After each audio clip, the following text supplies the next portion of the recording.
अस्सलाम वालेकुम।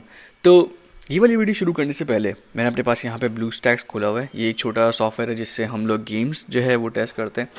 आप लोग भी अपने पास कर सकते हो अगर आप गेम खेलना चाहो विदाउट एनी एक्चुअल डिवाइस। तो अब कलर स्विच गेम का नाम है। I am not really sure आप लोगों ने खेला हो नहीं खेला हो, लेकिन ये एक टाइम के ऊपर अच्छा खासा इसने ट्रेंड पकड़ा था। तो आप यहाँ पे देखोगे मेन मेन्यू खुला हुआ है और आप यहाँ पे देखोगे बहुत सारे बटन्स बने हुए हैं। ठीक है, अब हर बटन के ऊपर मैं जहाँ ये वाली बात बोलता हूँ कि हर चीज़ एक गेम ऑब्जेक्ट है, तो ये सारे भी गेम ऑब्जेक्ट हैं। ये गेम ऑब्जेक्ट है, ये गेम ऑब्जेक्ट है। हर जो चीज़ आपको दिख रही है ये एक गेम ऑब्जेक्ट है। अब अगर मैं इस गेम ऑब्जेक्ट की बात करूं या इस गेम ऑब्जेक्ट की बात करूं तो यहाँ पर आपको क्या दिख रहा है? ये एक इमेज है। ठीक है, एक आइकन जो है ना, एक इमेज लगी हुई है और आप इसके ऊपर क्लिक कर सकते हो।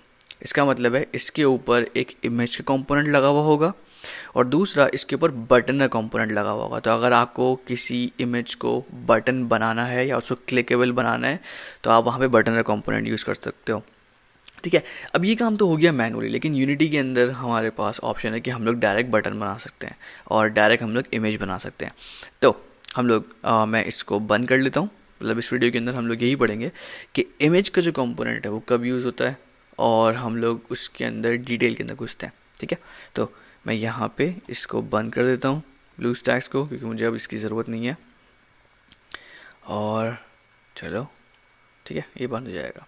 अब यूनिटी के ऊपर मेरे पास वही प्रोजेक्ट खुला हुआ है पुराना वाला। इसके अंदर एसेट्स जो है वो इंपोर्ट हुए हुए थे। एसेट्स मैंने इंपोर्ट इसलिए करे थे ताकि जब मैं इमेज आप लोगों को समझा रहा हूँ तो मतलब रियल टाइम के ऊपर आपको इमेज लगा के दिखाऊंगा। तो अब इमेज बनाने का तरीका वही है, एक लंबा वे कि आप एम्प्टी के ऑब्जेक्ट बनाओ, उसके ऊपर इमेज का कंपोनेंट लगाओ, लेकिन उसके लिए आपको कैनवस चाहिए होगा। वो सारी पंचायतों से हटने के लिए ना आप सिर्फ राइट क्लिक करो, यूआई के टैब में जाओ और यहाँ पे क्लिक करो इमेज। ठीक है, अगर आपके सीन के अंदर एक कैनवस पड़ा हुआ है तो जो आपकी इमेज बनेगी वो कैनवस का चाइल्ड ही बनेगी। पेरेंट चाइल्ड रिलेशनशिप जो है वो हम लोग पढ़ेंगे आगे जाके, अभी इसके ऊपर ध्यान नहीं दो। बस इतना समझो कि अगर कैनवस नहीं बना होगा तो यूनिटी कैनवस बना के इमेज बनाएगा। ठीक है, अगर कैनवस ऑलरेडी पड़ा हुआ होगा तो यूनिटी कैनवस नहीं बनाएगा। ठीक है, तो मैंने वहाँ पे इमेज डिलीट कर दी थी और मैं यहाँ पे अब अगर दोबारा से एक इमेज बनाऊँ तो आप देखोगे उसने दोबारा से कैनवस नहीं बनाया, उसने सिर्फ इमेज बना दी। ठीक है, तो अब इमेज के ऊपर मैं डबल क्लिक करता हूँ ताकि एक व्यू के अंदर आ जाए। अब हमारे पास जितने कंपोनेंट्स हैं रेक्ट ट्रांसफॉर्म। अब रेक्ट ट्रांसफॉर्म के अंदर हम लोगों ने लास्ट क्लास के अंदर भी बात करी थी कि ये एक्चुअल में सिर्फ एक ट्रांसफॉर्म होता है। जिस तरीके से हमारे पास 3D के ऑब्जेक्ट्स के अंदर ट्रांसफॉर्म कंपोनेंट होता है, यूआई एलिमेंट्स के लिए रेक्ट ट्रांसफॉर्म यूज़ होता है। ठीक है, ये क्या चीज़ है, ये क्या चीज़ है, इसको हम लोग एक सेपरेट वीडियो के अंदर पढ़ेंगे। ठीक है, लेकिन फ़िलहाल ये जो कंपोनेंट है ये इस वीडियो का फोकस नहीं है। अब मुझे अगर इस गेम ऑब्जेक्ट को यूआई को मूव करना है तो मैं यहाँ पे जो है शॉर्टकट्स यूज़ करूँगा। ठीक है, मैंने यहाँ पे ये टूल्स तो हैं मेरे पास कि मैं इंडिविजुअल टूल के ऊपर क्लिक करके इनको मूव कर सकता हूँ, लेकिन मैं जब भी यूआई के साथ काम करता हूँ तो मैं यूज़ करता हूँ यूआई टूल। ठीक है, ये एक तरह से एक ऐसा टूल है जो कि आपको रोटेट करने में भी हेल्प करता है, ये आपको पोजीशन करने में भी हेल्प करता है और ये स्केल करने के अंदर भी हेल्प करता है। ठीक है, मैं यहाँ पे कंट्रोल Z कर दिया। अब इसकी शॉर्टकट की जो है वो है टी। ठीक है, तो अगर आपको यहाँ से कोई टूल सेलेक्ट करना है, आपके पास जो WERT ये वाली जो कीज़ हैं आप ये यूज़ कर सकते हो। ठीक है, तो मैं जब भी यूआई के साथ काम कर रहा हूँ मैं टी यूज़ करूँगा ताकि मैं उसको ईजिली जो है मूव कर सकूँ। ठीक है, तो अब जो हमारे पास कंपोनेंट्स आते हैं रेक्ट ट्रांसफॉर्म से हट के, वो एक कंपोनेंट है कैनवस रेंडर। कैनवस रेंडर जो है वो एक ऐसा कंपोनेंट है जो कि गेम ऑब्जेक्ट को इनेबल करता है एक ऐसी चीज़ के लिए कि वो कैनवस के अंदर दिख सके। मैं यहाँ पे इसको रिमूव नहीं कर सकता। ठीक है, मैं अगर रिमूव करने की कोशिश करता हूँ तो ये बोलता है कि तुम्हारे पास जो इमेज का कंपोनेंट लगा हुआ है वो डिपेंड कर रहा है कैनवस रेंडर के ऊपर। तो इट्स लाइक कि कैनवस रेंडर का जो कंपोनेंट है उसी की वजह से हमारी जो इमेज है वो कैनवस के अंदर दिखती है। ठीक है, मैं इसको रिमूव नहीं कर सकता, बस इसको इस तरीके से समझो। कैनवस रेंडर कंपोनेंट ऑटो आता है। इमेज का जो कंपोनेंट हमारे पास आता है, यहाँ पे हमारे पास कुछ प्रॉपर्टीज़ हैं, सोर्स इमेज, कलर, मटेरियल, रेगास टारगेट, मास्केबल। सबसे पहली जो प्रॉपर्टी है वो हमारे पास है सोर्स इमेज। सोर्स इमेज जो है वो एक एक्चुअल में अभी आप देखोगे जब हम लोगों ने इमेज बनाई है तो एक ब्लैंक इमेज है। लेकिन जब हम लोगों ने गेम के अंदर एग्जाम्पल लिखी थी, मतलब कलर स्विच के अंदर, तो वहाँ पे किसी भी इमेज का जो है एक स्पेसिफिक उसके अंदर लगी हुई थी, कोई स्प्राइट बोलते हैं उसको, इमेज एक लगी हुई थी। तो सोर्स इमेज जो है हम लोगों से पूछता है कि यार आपको कौन सी इमेज लगानी है। अब डिपेंडिंग ऑन कि मैं इस इमेज को किस तरह से बना रहा हूँ, क्या ये मेरे गेम का लोगो है तो मैं यहाँ पे लोगो लगाऊंगा, क्या एक छोटा सा आइकन है साइड के ना तो मैं वो लगाऊंगा, अगर ये कोई बटन है तो मैं सोर्स इमेज के अंदर कोई बटन की स्प्राइट लगाऊंगा या बटन की इमेज लगाऊंगा। यहाँ पे मैं कोई भी जो है इमेज सेलेक्ट कर लेता हूँ। अभी मैं सेलेक्ट करने के दो तरीके हैं, एक तो ये कि मैं इमेज पकड़ूँ, ठीक है, और मैं इसको डायरेक्ट ड्रैग कर दूँ, ठीक है। अगर आपके पास ये ड्रैग नहीं हो रही तो आप लोग एक चीज़ चेक करना कि आपने जो यूआई इंपोर्ट करी है उसके ऊपर क्लिक करना, इंस्पेक्टर के ऊपर यहाँ पे काफ़ी सारी चीज़ें आएंगी, ये बहुत सारी चीज़ें, इसको सारी चीज़ों को मैं भी बोलूँगा फिलहाल के लिए इग्नोर करो। सिर्फ एक चीज़ देखना कि जो टेक्सचर टाइप लिखा हुआ है वो डिफ़ॉल्ट के बजाय स्प्राइट 2D एंड यूआई होना चाहिए। अगर नहीं है तो आप यहाँ से क्लिक करो और Sprite 2D and UI click करके अप्लाई के ऊपर क्लिक कर लेना। आप एक बार अप्लाई के ऊपर क्लिक करोगे तो आप देखोगे कि यहाँ पे आपके पास एक छोटा सा एरो बना हुआ आ जाएगा, ठीक है। पुराने वर्जन्स के अंदर ये वाली चीज़ होती थी कि अगर आप यूआई को इंपोर्ट करते हो तो वो डिफ़ॉल्ट की तरह आती थी, ठीक है, वो 2D यूआई नहीं होती थी। तो आपको यहाँ पे Sprite 2D and UI select करके अप्लाई के ऊपर क्लिक करना पड़ेगा। तो इमेज का कंपोनेंट मेरे पास है, मुझे यहाँ पे अगर कोई इमेज लगानी है तो एक तरीका ये है कि मैं इसको ड्रैग करूँ, जैसे ही मैं इसके ऊपर लेकर आऊँगा प्रॉपर्टी के ऊपर तो ये थोड़ा सा शेडेड हो जाएगा, डार्क ब्लू ऐसी कोई कलर का। आप इसके ऊपर ड्रैग करोगे और ये इमेज सेट हो जाएगी, ठीक है। दूसरा जो तरीका है वो ये है कि मैं यहाँ पे इसके जो छोटा सा बबल आ रहा है इसके ऊपर क्लिक करा और मैं यहाँ पर टाइप करके अपना नाम जो है प्रॉपर लिख सकता हूँ। तो अगर मुझे ये एक बैक इमेज है, कि ये बैक का बटन है, कोई भी ऐसी इमेज है, मुझे उसका नाम पता है तो मैं यहाँ पे नाम लिखूँगा, मेरे पास इमेज आ जाएंगी और मैं इसके ऊपर क्लिक करके, ठीक है, इसको सेलेक्ट कर सकता हूँ। मैं जैसे ही सेलेक्ट करूँगा और मैं क्लोज कर दिया, ठीक है। इस तरीके से हम लोग इमेज सेट करते हैं। अब दूसरी जो हमारे पास प्रॉपर्टी आती है वो आती है कलर की। और कलर की जो प्रॉपर्टी है वो एक तरह से आप ऐसे समझो कि आपकी इमेज का कोई भी कलर है, ठीक है, इटसेल्फ आपने एक इमेज डिज़ाइन करके लेकर आए हो फोटोशॉप से, ऐसा कोई भी कलर है, अगर आप चाह रहे हो उसके ऊपर और कोई पेंट करो एक स्टैटिक कलर तो आप वो भी कर सकते हो। तो आप यहाँ से कलर जो है वो सेलेक्ट कर सकते हो। अब ये वाली प्रॉपर्टी दी गई है, मतलब एक थोड़ी सी जहन से आगे पीछे आती है ना बात, ये कि ये वाली प्रॉपर्टी है ही क्यों, जब हम लोग फोटोशॉप से या इलस्ट्रेटर से अपने एसेट्स डिज़ाइन करके लेकर आते हैं। देखो कुछ जगहों के ऊपर आपको ज़रूरत होती है कि आप थोड़े से शेड्स दो, या फिर आप जो हमारे पास ये चौथी प्रॉपर्टी आती है, ठीक है, आप देखोगे कलर में यहाँ से जैसे सेलेक्ट करता हूँ ना ये वाले नंबर्स कुछ चेंज होते हैं। ये वाले नंबर्स फिलहाल के लिए कन्फ्यूजिंग लगेंगे, लेकिन इसके ऊपर कन्फ्यूजन के बजाय आप यहाँ से कोई कलर सेलेक्ट कर लो, ठीक है। अगर आपके पास ऐसा नहीं आ रहा तो आप डिफरेंट वैल्यू से खेल के देखो, ठीक है, कोई ना कोई कलर पैलेट आ रहा होगा। आप कोई सा भी कलर सेलेक्ट करो, आप कर सकते हो, लेकिन ज़्यादा जो हम लोग यूज़ करते हैं वो यूज़ करते हैं ये फोर्थ, ठीक है, रेड, ग्रीन, ब्लू और अल्फ़ा। देखो जितने भी कलर्स बनते हैं वो इन तीन कलर्स के कॉम्बिनेशन से बनते हैं, ठीक है, कि कितना रेड आ रहा है, कितना ग्रीन डल रहा है, कितना ब्लू डल रहा है, ठीक है। और चौथी जो प्रॉपर्टी होती है वो होती है अल्फ़ा। जो डिज़ाइनर्स हैं उनको इस बात का आइडिया होगा, अल्फ़ा का मतलब है कितनी आपको जो है ना ओपेसिटी रखनी है। एक तरह से आसान अल्फाज में बोल रहा हूँ, हो सकता है डिज़ाइनर्स जो है ना भी चीखें, बोले ये क्या बोल रहे हो भाई। देखो आसान अल्फाज के अंदर अल्फ़ा का मतलब ये है कि आप उसको कितना ट्रांसपेरेंट रखना चाह रहे हो, ठीक है, या कितनी उसकी ओपेसिटी कम करना चाह रहे हो ज़बरदस्ती। फोटोशॉप से कर सकते हो या फिर यहाँ से आप आगे कर सकते हो। अब यहाँ पर ये वाली ऑप्शन डालने का रीज़न ये है कि कुछ जगहों के ऊपर ना आपको चीज़ें ब्लिंक करती हुई दिखती हैं, ठीक है, गेम्स के अंदर कुछ चीज़ें जो ब्लिंक करती हुई दिखेंगी ना तो वो एक्चुअल में ये वाली प्रॉपर्टी खेल रहे होते हैं, इससे जो है ना इसको कर रहे होते हैं। अगर मैं इसको ऐसे करूँ तो आप गेम के अंदर देखो जो इफेक्ट आ रहा है वो एक तरह से फेड इन फेड आउट का आ रहा है, ठीक है। और ये हम लोग आगे भी यूज़ करेंगे जब हम लोग स्प्लैश स्क्रीन के ऊपर फेड का इफेक्ट डाल रहे होंगे, ठीक है।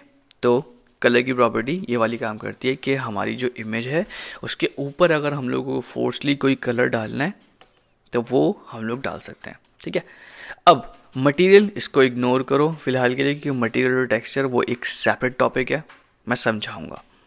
रेकास्ट टारगेट का मतलब ये है कि क्या इसके ऊपर रे टकराएगी, ठीक है। अभी ये तो हो गई यूनिटी की डेफिनेशन, लेकिन आसान अल्फाज के अंदर क्या इसके ऊपर क्लिक कर सकते हैं या नहीं, ठीक है। या अगर ये किसी दूसरी इमेज के आगे आ रही है तो क्या ये वाली इमेज उस दूसरी इमेज का क्लिक ब्लॉक करेगी या नहीं। ठीक है, ये वाली बात समझो। अब जो मास्केबल की प्रॉपर्टी है, मास्केबल की प्रॉपर्टी ना हमारे पास ज़्यादा यूज़ होती है जब हम लोग किसी ऐसे फ्रेम के ऊपर काम कर रहे हो जहाँ पे इमेज का जो साइज़ है वो डिफरेंट हो, लेकिन हम लोगों को किसी और तरीके से दिखानी होती है। बहुत कन्फ्यूजिंग बात बोली है। गूगल चलते हैं। मैं यहाँ पे गूगल क्रोम खोला और यहाँ पे अगर मैं आपको दिखाऊँ, आप लोगों ने फेसबुक की प्रोफाइल पिक्चर तो देखी होगी, ठीक है। मैं अगर यहाँ पे ठीक है, मैं अगर यहाँ पे फेसबुक की प्रोफाइल पिक्चर खोलूँ तो इस तरह की पिक्चर है जो कि एक्चुअल जो है आती है, बाकी सारे आप इग्नोर करना। लेकिन इस तरह की पिक्चर है आपके पास जो है ना, जो कि पीछे से आती है, ठीक है। लेकिन आप लोगों को एक राउंडेड शेप के अंदर दिखती है, ऐसे ही है ना, मतलब आप लोगों को राउंडेड शेप के अंदर दिखती है। लेकिन इसका मतलब ये है कि अगर आपको अपने गेम के अंदर कोई ऐसी चीज़ करवानी है कि अपनी इमेज को किसी पर्टिकुलर फ्रेम के हिसाब से दिखाना है, जिस तरीके से फेसबुक हम लोगों को राउंडेड दिखाता है, वहाँ पर आप मास्किंग यूज़ करते हो, ठीक है। अब मास्किंग का एक वो सेपरेट टॉपिक है, ठीक है। बस समझने के लिए इतना समझो, मैं एक चीज़ करके दिखाता हूँ, कंफ्यूज अभी मत होना। मास्किंग का मतलब क्या है मैं सिर्फ वो बता रहा हूँ, ठीक है। मैं इस इमेज को थोड़ा सा बढ़ा देता हूँ, ठीक है। और इसको मैं इसका चाइल्ड बना देता हूँ। कन्फ्यूजिंग अभी लगेगी, फ़िलहाल बर्दाश्त करो इसको, ठीक है। अभी देखो ये वाली इमेज जो है ये इसने पूरा ओवरलैप कर दिया है, लेकिन अगर मैं यहाँ पर एक कंपोनेंट लगा दूँ मास्क, अब देखो क्या हुआ, ठीक है। मास्क इसका बन गया, मतलब इस तरीके से कि फेसबुक की प्रोफाइल पिक्चर का फ्रेम है और ये जो है ये एक्चुअल पिक्चर है, लेकिन ये जो व्यू होगी ये अपने पेरेंट के मास्क के हिसाब से होगी। अभी कंफ्यूजिंग लगेगी, मैं मानता हूँ, ठीक है, लगेगी अभी कंफ्यूजिंग। मैं इसकी मास्क ग्राफिक्स हटाऊँ, ठीक है, यहाँ पे भी इसको छोड़ो, ठीक है, मास्क के अंदर मत घुसो। सिर्फ इतना समझो कि जो मास्केबल की प्रॉपर्टी है वो एक्चुअल में ये वाली चीज़ डिफाइन करती है कि क्या इसके पेरेंट के ऊपर अगर कोई मास्क लगा हुआ है किसी फ्रेम के लिए तो क्या ये काम करेगा या नहीं करेगा। मैं अगर इसको डिसेबल कर दूँ तो आप देखोगे कि मास्क जो है पेरेंट का वो अब इसके ऊपर इफेक्ट नहीं करेगा, ठीक है। अभी इसके अंदर कंफ्यूज नहीं होना। हम लोग मास्केबल की जो प्रॉपर्टी है वो यूज़ करते हैं सिर्फ तब जब हमें कोई पर्टिकुलर फ्रेम एक लगाना होता है, ठीक है, इसके ऊपर। जिस तरीके से फेसबुक लगाता है इसी तरीके से अगर हमारे पास ऐसी कोई सिचुएशन है, ज़्यादातर ये प्रोफाइल पिक्चर्स के अंदर हम लोग यूज़ करते हैं या स्लाइडर्स के अंदर यूज़ करते हैं, कोई कॉम्प्लेक्स शेप अगर होता है, ठीक है, हम लोग वहाँ यूज़ करते हैं। तो अब नेक्स्ट जो हमारे पास चीज़ आप लोगों ने नोट करी होगी, जब हमारे पास यहाँ पे इमेज नहीं लगी थी तो ये हमारे पास दूसरी चीज़ें नहीं आ रही थी, ठीक है, दूसरी चीज़ नहीं आई थी। मैं अगर इसको डिलीट करूँ दोबारा से तो दूसरी प्रॉपर्टीज़ हैं वो चली गई हैं। अब अगर मैं दोबारा से इसको लगा दूँ एक इमेज, ठीक है, तो और प्रॉपर्टीज़ आ गई हैं। अब नेक्स्ट जो हमारे पास आती है वो आती है इमेज टाइप। इमेज टाइप के अंदर हम लोग सबसे ज़्यादा जो यूज़ करते हैं वो यूज़ करते हैं फिल्ड और सिंपल, ठीक है। जो बाकी स्लाइड स्टाइल्ड है, ये देखो टाइल्ड का मतलब ये है इसका जो एक्चुअल साइज़ है अगर वो नहीं होगा तो इमेज नहीं दिखेगी, ठीक है। टाइल्ड का मतलब ये है, बस इतना समझो।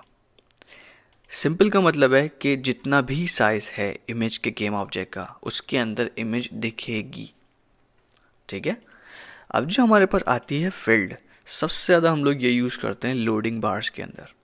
आप लोगों ने देखा होगा गेम्स के अंदर एक लोडर चल रहा होता है या लोडिंग बार चल रहा होता है, तो वहाँ पर हम लोग ये फील्ड की प्रॉपर्टी यूज़ करते हैं और जिस तरह का हमारा लोडिंग बार होता है उसके हिसाब से फिल मेथड सेट करते हैं।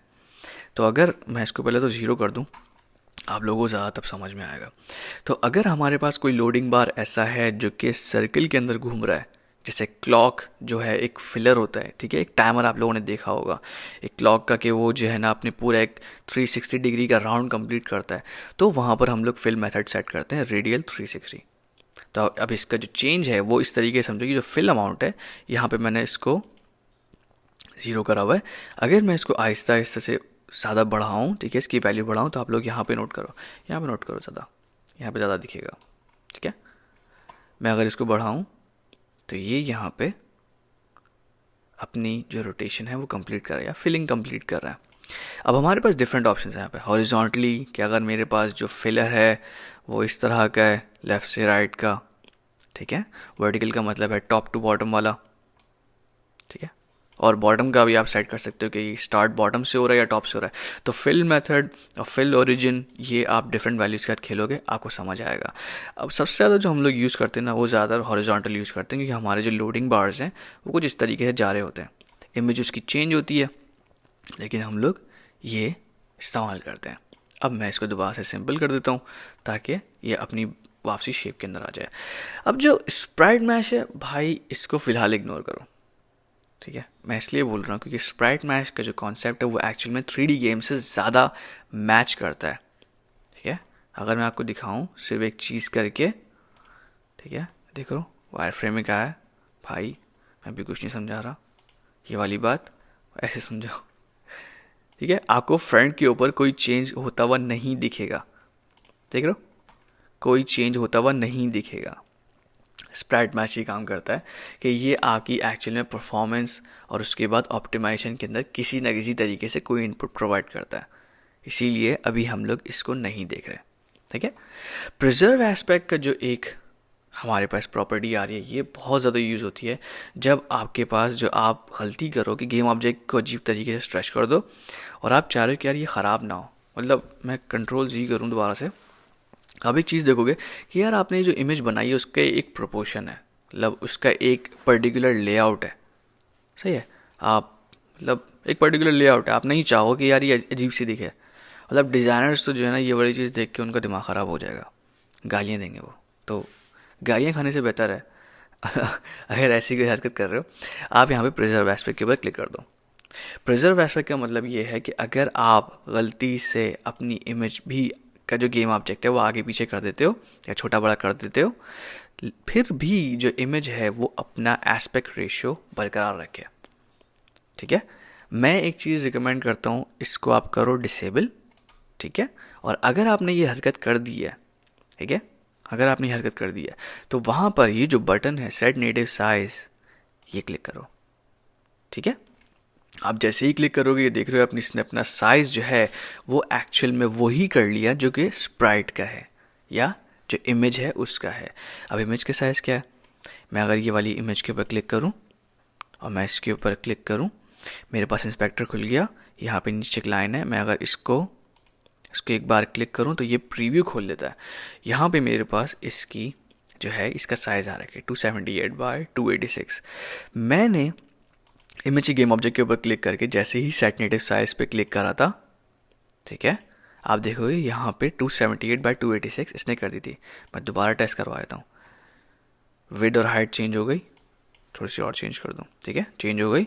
मैंने जैसे ही सेट नेटिव साइज पे क्लिक करा, इसने अपनी विड्थ और हाइट अपनी एक्चुअल जो साइज़ है उसके हिसाब से सेट कर लिया है। और मैं यहाँ से मास्क का कंपोनेंट हटा दूँ, ज़रूरत नहीं है, ठीक है। तो सेट नेटिव साइज हमारा यहाँ यूज़ होता है। अब बड़ी तो ये हो गई है, अब मैं अगर इसको दोबारा छोटा करना चाहूँगा तो यार ये तो दोबारा से ख़राब हो जाएगी। भाई मेरे Ctrl+Z करो।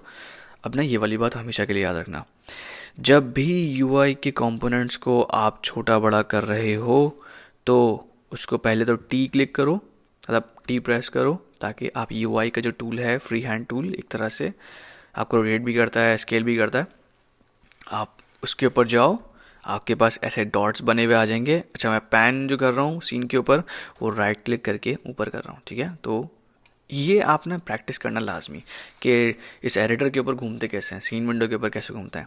आपने टी, ठीक है, back to the topic, T click करा, आपके पास ये 4 डॉट्स बने हुए आ गए। आप किसी भी डॉट को सेलेक्ट करने से पहले पहली बात तो ये वाली हरकत नहीं करना, ठीक है, यहाँ से नहीं पकड़ना, ठीक है, यहाँ से नहीं पकड़ना या ऐसे नहीं करना,